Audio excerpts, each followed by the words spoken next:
لیکن میں پڑھ رہا ہوں 5ویں امام کی حدیث، یہ تیسرے حملے کا جواب۔ بہت ہی مشہور کتاب اصول کافی، تشیع کی بنیاد میں سے ایک کتاب ہے، اس کے جلد دوم میں جو میرے پاس نسخہ ہے اس کا صفحہ 117، لیکن صفحہ نمبر تو ہر ایڈیشن میں الگ ہو جائے گا۔ یہ کتاب کافی کی جلد دوم ہے، اس کے ایک چیپٹر کا نام ہے باب الطاعت والتقوی۔ اس باب الطاعت والتقوی میں 3 حدیثیں ہیں، میں تیسری حدیث پڑھتا ہوں، صرف حدیث پڑھ رہا ہوں، لیکن یہ خود اپنی جگہ ایک مستقل درس، ساری باتیں اس میں آ گئی، اس کے بعد کوئی بات کہنے کی ضرورت ہی نہیں۔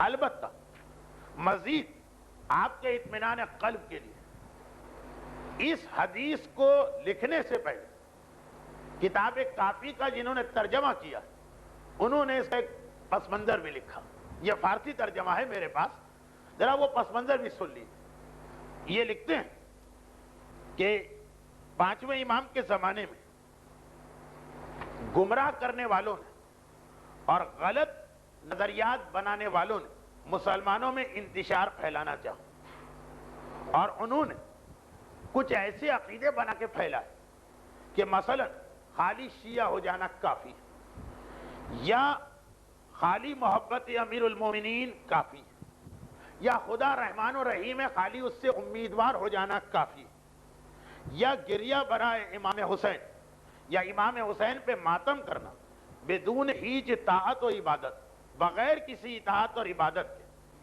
موجب سعادت و نجات است، سبب بنے گی کہ آپ کو سعادت بھی مل جائے گی اور آپ کو نجات بھی ہو جائے گی۔ شارح لکھتے ہیں پس امام باقر نے ایک مختصر سے جملے سے اس قسم کے تمام وہم اور خرافات کو ختم کر کے رکھ دیا، اور اپنے شیعوں کو جھنجھوڑ کر بیدار کیا اور ہوشیار کیا، اور حقیقت کا راستہ راہ حق ان کے سامنے واضح کر دیا، اور یہ فرمایا۔ اس کے بعد وہ حدیث لکھ رہے ہیں۔ اب یہ تو اس عالم کا اپنی طرف سے اس حدیث کے ایک جملے کی تشریح، حدیث کے بیچ میں ایک جملہ آتا کہ لا تذهبن بک المذاہب، اے میرے راوی یہ غلط عقیدت میں بہکانا دے، تم کیا بات کر رہے ہو، اس کی یہ تشریح انہوں نے لکھی کہ اس جملے سے امام کا کیا مطلب۔ لیکن آئیے صرف اور صرف حدیث امام کو سنیں۔ ابو علی اشعری محمد ابن سالم سے نقل کرتے ہیں، اور احمد ابن ابو عبداللہ اپنے والد سے نقل کرتے ہیں، یہ دونوں کہتے ہیں کہ ہم نے احمد ابن نضر سے سنا، وہ کہتے ہیں کہ میں نے عمر سے سنا، وہ کہتے ہیں میں نے جابر سے سنا، اور جابر کہتے ہیں کہ میں نے اپنے 5ویں امام سے سنا جنہوں نے مجھے دیکھ کے کہا یا جابر ایکتفی من انتحلت تشیع، اے جابر کیا یہ کافی ہے کہ کوئی اپنے آپ کو شیعہ کہے، ان یقول، اور وہ یہ کہے کہ بحبنا اہل البیت، میں اہل بیت کا محب، کیا یہ کافی؟ فواللہ ما شیعتنا، اے جابر قسم بخدا کوئی ہمارا شیعہ نہیں، الا من اتقى اللہ واطاعہ، جب تک کہ وہ اللہ سے تقوی اختیار نہ کرے، ڈرے نہیں اور اطاعت نہ کرے۔ وما كانوا يعرفون، اب مسئلہ یہ ہے کہ امام نے کہا اللہ سے ڈرے اور اطاعت کرے، ہر آدمی کہے گا میں ڈرتا ہوں اللہ سے، ہم کیسے پہچانیں یہ ڈرتا ہے کہ نہیں ڈرتا؟ اس لیے خود فرما دیں وما كانوا يعرفون، ان کی معرفت اور پہچان نہیں ہو سکے گی۔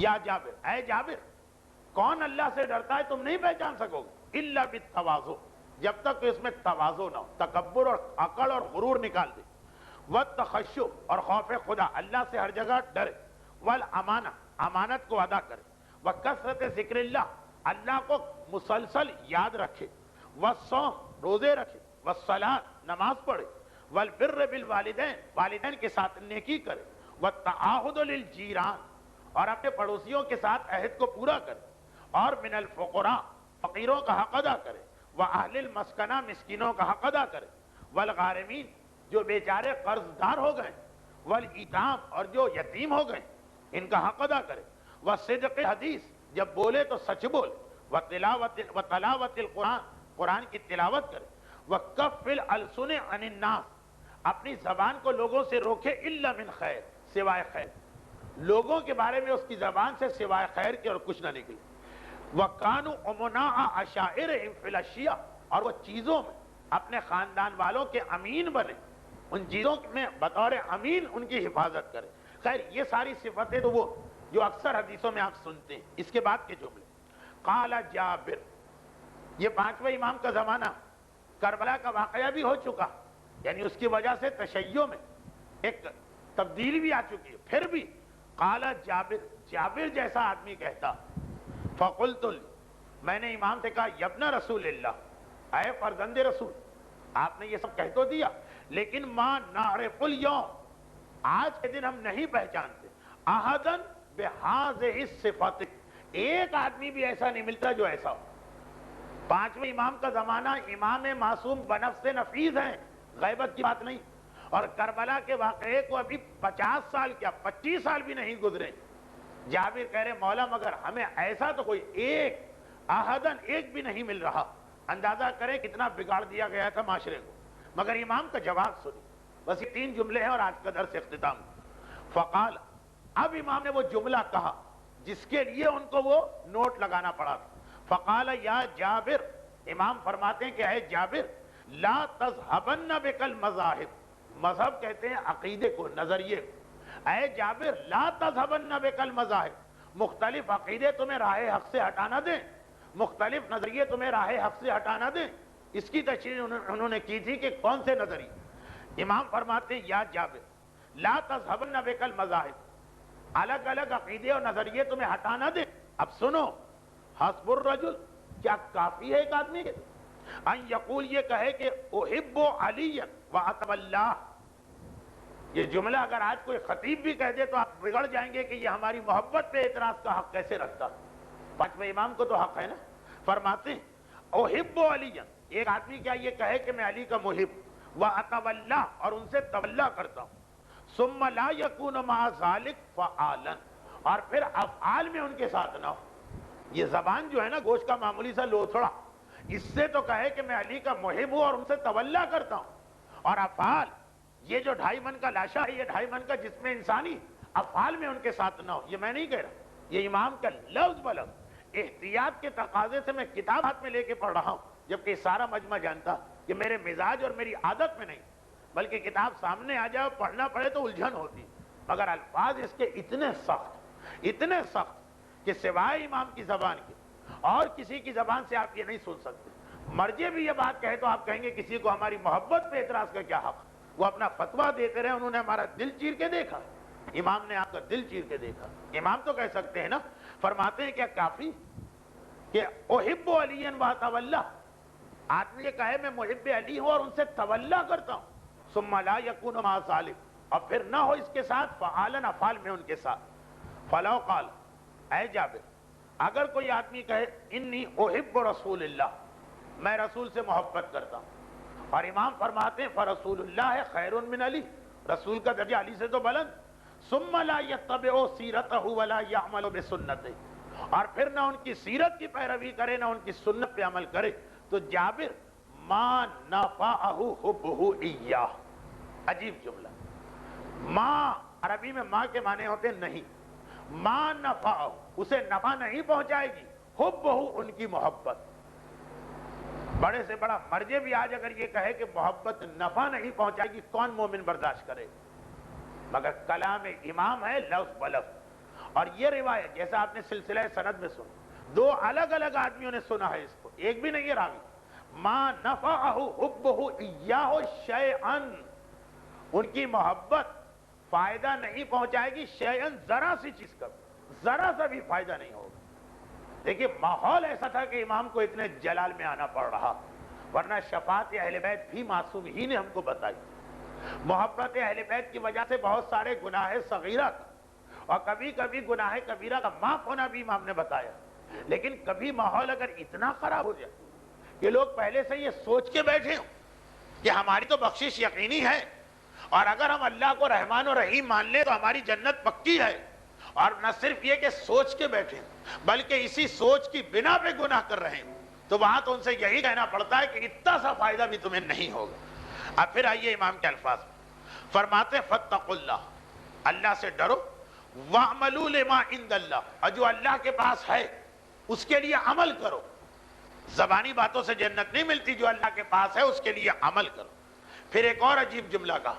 میں یہ مجلسوں میں اکثر یہ جملے کہتا ہوں، لیکن امام کا نام نہیں دیتا ہوں، وجہ بھی بعض جملے معصوم ہی کے اتنے سخت کہ اگر کبھی لوگوں سے کہے جائیں تو لوگ اتنے غصے میں آ جائیں گے کہ وہ کہہ دیں گے کہ اگر امام نے یہ کہا ہم امام کو نہیں مانتے۔ ہیں اس مزاج کے لوگ۔ ہم نے ایک مسئلہ بتایا، انہوں نے کہا اگر یہ مسئلہ ہے تو میں آج سے مسلمان نہیں رہا۔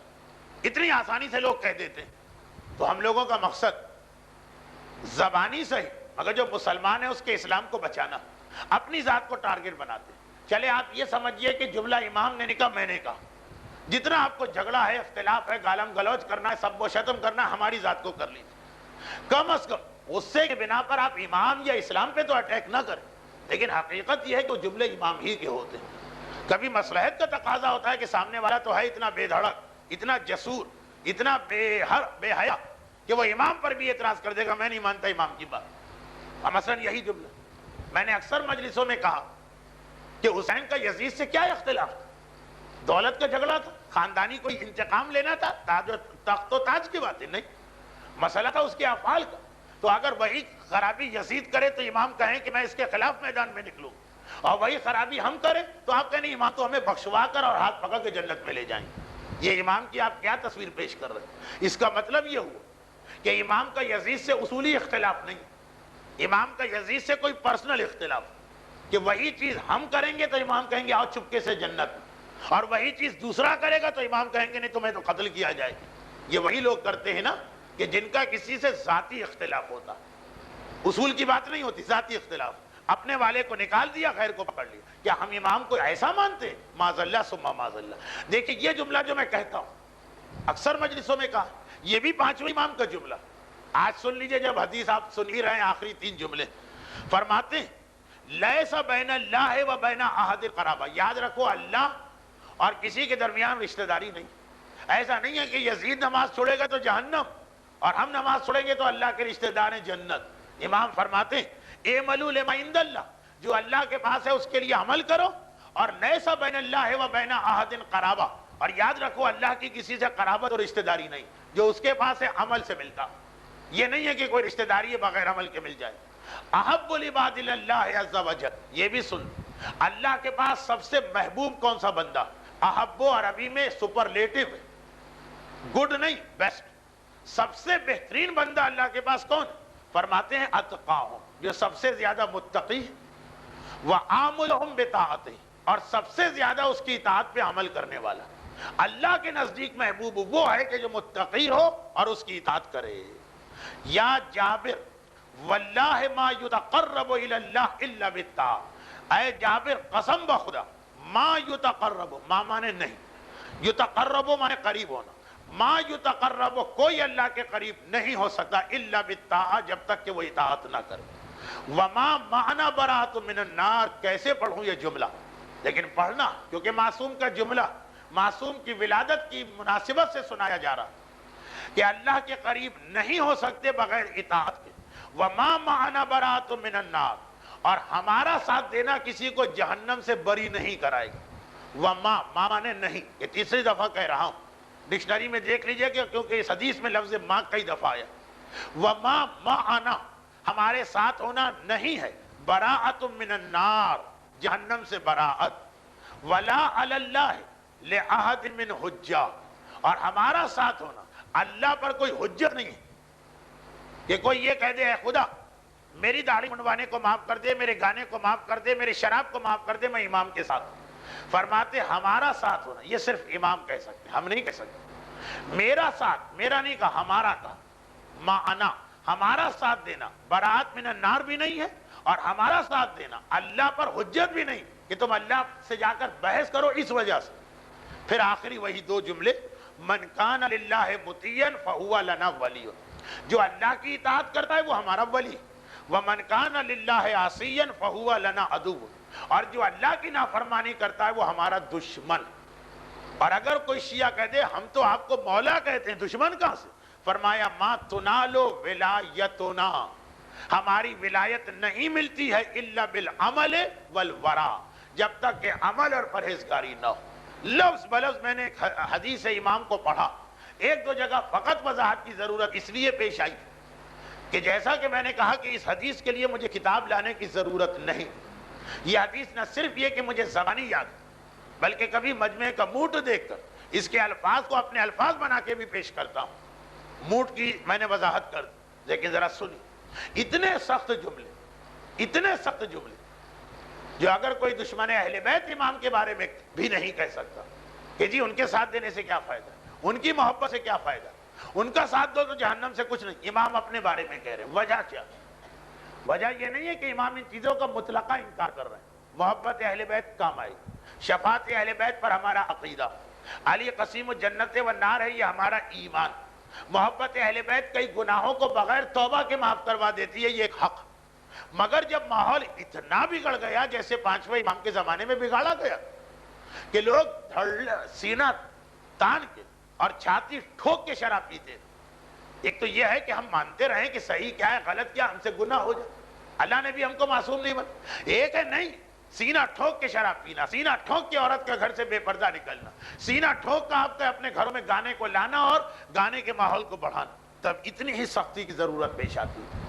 تو آپ اس حدیث کو دیکھیں، کیا یہ پوری کی پوری حدیث بالکل آج کے زمانے میں امام کے شیعہ پہ فٹ نہیں اتر رہی؟